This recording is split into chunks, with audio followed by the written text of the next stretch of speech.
देखिए दिन की गर्मी से क्या होता है, इस टिप को झुलसना हो जाता है और कई बार ये फूल खिलने से पहले सूख जाता है। ये गर्मी की वजह से हो रहा है। दिन में काफ़ी आजकल रेडिएशन की वजह से, हाई रेडिएशन की वजह से गर्मी काफ़ी है। और देखिए कुछ खिलेंगे, कुछ इसी तरह से मुरझा जाएंगे। देखिए इसमें कुछ फूल आने की तैयारी पे तो है। देखिए ये छोटी छोटी मधुमक्खियाँ पॉलिनेशन का काम तो कर सकती हैं। पता नहीं कितना पॉलिनेट होता है, लेकिन इनमें हमारे पास बीज नहीं बनता है, कभी आज तक नहीं बना है। पिछले 10 सालों से हम इन दो पौधों को, ये एक कना का वैरायटी है और ये एक कना का वैरायटी हमारे पास पिछले 10 सालों से चल रहा है। जब से हमने प्राकृतिक बागवानी की तरफ पहला कदम बढ़ाया था, तो शुरुआत इन्हीं कुछ पौधों से हुई थी। ये सब हमारे पास ज़मीन में लगे हुए थे। इनको, इस लाल वाले को तो पिछले 3 साल पहले हमने लगाना शुरू किया था। ज़मीन में लगा हुआ था, वहाँ काफ़ी खिलता था, तो वहाँ से एक हिस्से को उठा के लाया गया था और अब हमारे पास करीब 50-60 पेड़ हैं।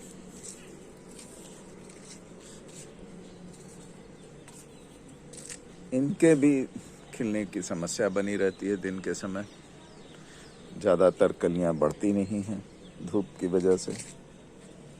फिर ये पौधे हैं, ये हिबिस्कस का पौधा है। तो कल परसों तक में इसने काफ़ी हद तक बहुत सारे पत्तियां पीली करके झाड़ दिया है इसने। देखिए ये एक और दिख रहा है पीला होता हुआ, इसको भी तोड़ लेंगे, कोई दिक्कत नहीं है, इसको भी तोड़ा जा सकता है। एक्चुअली ये पौधों की सर्वाइवल स्ट्रेटजी है, to counter the stress due to moisture. तो इसमें वो पुराने पत्ते झड़ रहे हैं जो नीचे की तरफ हैं। ग्रोइंग टिप पे एक भी नहीं आपको दिखेगा पीला होता हुआ, क्योंकि पौधे वैसे पत्तों को डिस्कार्ड करते हैं जो फोटोसिंथेसिस में एक्टिवली भाग नहीं ले रहे हैं। या तो वो पत्ते शेड में होंगे, नीचे वाले पत्ते सामान्यतः ऊपर वाले पत्ते के छाया में आ जाते हैं, जिसकी वजह से उनमें सूरज की नेचुरल रोशनी नहीं पहुंचती है और वो फोटोसिंथेसिस, देखिए ये इस जगह पे जो है ये इसकी छाया में है, इस पत्तों की छाया में है। तो पौधों को इनको डिस्कार्ड करने में कोई दिक्कत नहीं होती है। तो यहाँ से पोषक तत्व निकाल लेते हैं। पौधों के अंदर 5 मोबाइल न्यूट्रिएंट होते हैं, जिसमें आप मेजर न्यूट्रिएंट्स सारे आप गिन सकते हैं। नाइट्रोजन है, फास्फोरस है, पोटेशियम है, मैग्नीशियम है और सल्फर। ये 5 न्यूट्रिएंट पौधे हमेशा अपने ज़रूरत के हिसाब से किसी भी पौधे से निकाल के, किसी भी पत्ते से निकाल के, पौधे नहीं पत्तों से निकाल के आगे की तरफ ग्रोइंग एरिया की तरफ पुश कर देते हैं। क्योंकि अभी क्या हो रहा है, दिन की गर्मी की वजह से, गर्मी तो कम है नहीं है, लेकिन रेडिएशन काफ़ी हाई है। तो गामा रेडिएशन एक्चुअली क्या करता है कि इनके पौधों द्वारा एब्जॉर्ब कर लिया जाता है। छत पर लगाने का हमारा जो ऑब्जेक्टिव है, गामा रेडिएशन को घर के अंदर जाने से रोकना। अभी तो परिवार के दबाव के चलते हम पूरी छत को ट्रांसफॉर्म नहीं कर रहे हैं, लेकिन है कि इतने सारे पौधों के लग जाने से भी हमारे घर में जो एसी का बिल है वो घटता जा रहा है। अब एसी हमारा ज़्यादा तेजी से ठंडा करता है। तो ये देखिए, ये अगला ग्रोइंग बकेट हमारा चल रहा है, इसका लोडिंग चल रहा है। और ये न्यूट्रिएंट हार्वेस्टर है। अगर हमारा असिस्टेंट आएगा तो इसको भी लोड करेंगे। और देखिए ये एमैरिलिस लिली भी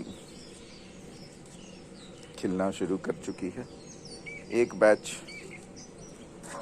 इसमें से उगाया है और खिल रहा है। इसमें दूसरा बैच लगाया गया है और ये भी मई के महीने में शायद खिलेगा।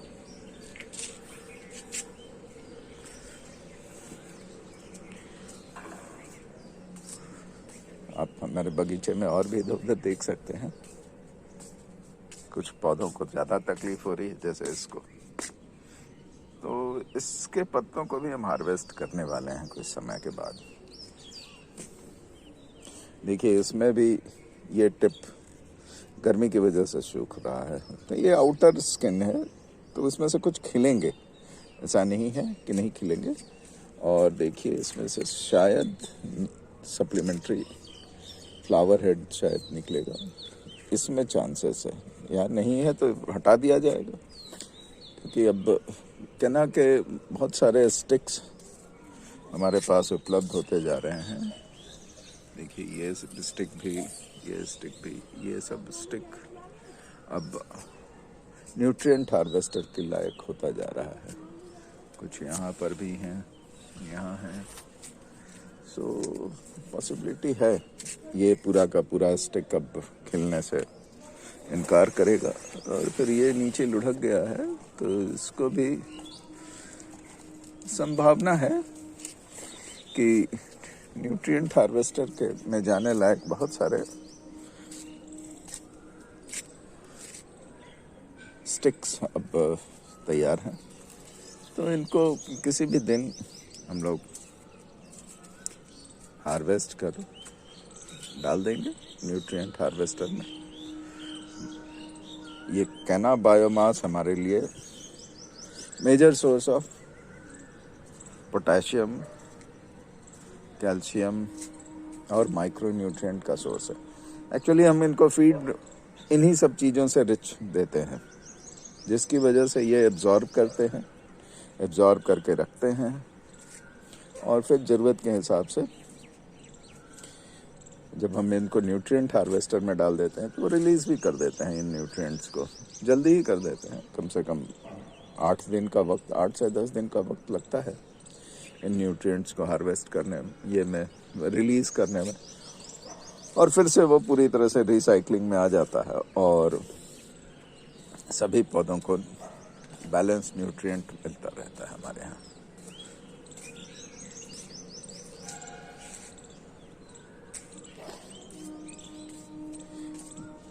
कुछ और हरे भरे पौधे, ये एमरैंथ है, माइक्रोग्रीन के। और अब ये स्थिति आ गई है कि कुछ ज़्यादा ही लगा हुआ था। ये एक्चुअल में क्या था कि हमारा जो ग्रोइंग मीडिया था ये फ्रेशली प्रिपेयर्ड था। इसमें चारकोल और वर्मी कंपोस्ट दोनों डाला हुआ था। तो एक्चुअल में क्या था कि चारकोल वर्मी कंपोस्ट से न्यूट्रिएंट को एब्जॉर्ब कर और सिर्फ न्यूट्रिएंट को एब्जॉर्ब ही नहीं कर रहा था। एक्चुअली में वर्मी कंपोस्ट बैक्टीरिया का खान होता है, तो बैक्टीरिया अपना घर इस चारकोल में बना रहे थे। इसलिए हमारे पास सरफेस का एरिया खाली था जिसमें अगर कुछ उग जाए, क्योंकि पानी हमें देना रहता था। पानी नहीं देने से फिर ये चारकोल में बैक्टीरिया घर नहीं बनाते, अपना हाउसिंग नहीं बनाते, तो इसलिए इनको पानी देने की आवश्यकता थी। तो पानी हम दे रहे थे। तो देखिए इसमें क्या है, इसको कहते हैं पोई साग का बीज भी डला हुआ था, ये भी जर्मिनेट हो गया। यहाँ भी देखिए पोई साग का बीज था। ये सब में धनिया लगा हुआ था, लेकिन एक समय ऐसा आया कि धनिया को हटाना पड़ गया, सूखने लगे धनिया, क्योंकि उनकी पत्तियाँ पतली होती हैं। जो भी थिक लीव्ड होता है वो जल्दी नहीं सूखता है, वो अपने वैक्सी उसके लीफ के ऊपर में वैक्स जैसी कोटिंग होती है, जिसकी वजह से ट्रांसपिरेशन उनमें से कम होता है, रेट उनका घट जाता है, इसलिए जल्दी सूखते नहीं हैं।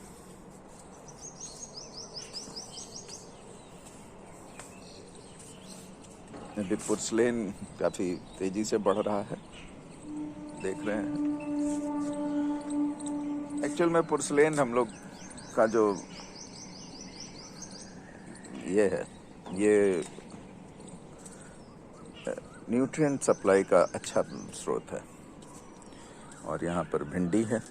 एक्चुअल में भिंडी हम लोग सभी इन क्रेट्स में लगाना चाहते थे, लेकिन था कि कुछ में लगा के देखना चाह रहे थे। और ये अचार वाले मिर्च हैं, जिनके बीज अचार बनने के दौरान में निकाले गए थे। देखिए फलते हैं, फल रहे हैं, तो उन बीजों को डाल दिया गया था।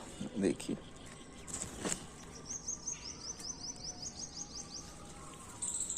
यहाँ भिंडी काफ़ी आसानी से हो जाती है। इनको पानी मिलने की देर है और धूप पानी मिलता रहे तो ये फलता रहता है।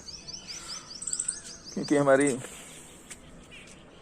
फैमिली ज़रा भिंडी का भुजिया खाना पसंद करती है, सब्जी तो नहीं, भुजिया अच्छे से खाते हैं। तो देखिए भिंडी लगी हुई है और जल्दी ही इनमें भी भिंडी लगाएंगे। अब है कि पिछले भिंडी जो हमने लगाया था, ये छोटे से कंटेनर में लगाया था। एक्चुअल में यहाँ पर कुछ इसमें भी धनिया लगा हुआ था, तो धनिया जब सूखना शुरू हुआ तब तक हमारी भिंडी उस छोटे से कंटेनर में कुछ ज़्यादा बड़ी हो गई, जिसकी वजह से उनको ट्रांसप्लांट करने से रोक दिया गया। और जिनका भी ट्रांसप्लांट किया गया था शुरू में, जब ये खाली हुए थे, तो उनमें से अब भिंडियाँ आनी शुरू हो गई हैं और करीब 250 ग्राम के करीब निकल जाता है अगर इनको अल्टरनेट डे हार्वेस्ट किया जाए तो। और पानी भी दिया जाता रहता है, न्यूट्रिशन दिया जाता है। आज शायद हम न्यूट्रिशन भी देने के स्थिति में हैं। देखिए इनमें न्यूट्रिशन घास की वजह से इन सब में घास काफ़ी हो गए थे, तो उनका हार्वेस्टिंग करके फिर से हार्वेस्टर में डाला हुआ है। अब उसमें से एक आध राउंड और न्यूट्रिएंट हार्वेस्टिंग की गुंजाइश है। देखते हैं कितनी जल्दी होता है।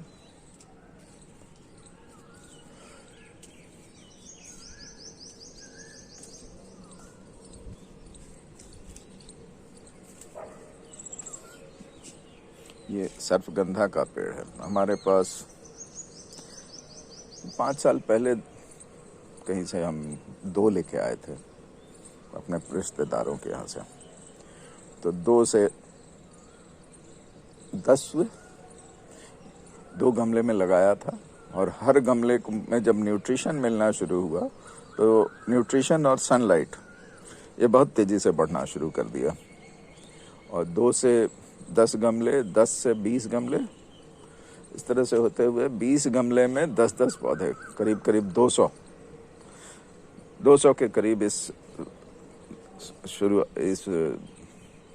सीज़न की शुरुआत जब कर रहे थे तो हम लोगों ने रिमूव किया, क्योंकि हमको जगह चाहिए होती थी। ये सब रिसेंटली डेवलप्ड है।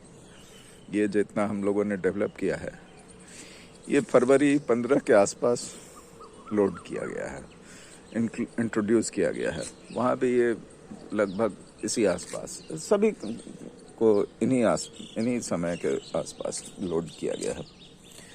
और रीअरेंजमेंट चल रहा था, तो हम लोगों ने उनसे न्यूट्रिएंट हार्वेस्ट करने की कोशिश की और काफ़ी मात्रा में न्यूट्रिएंट में मिले।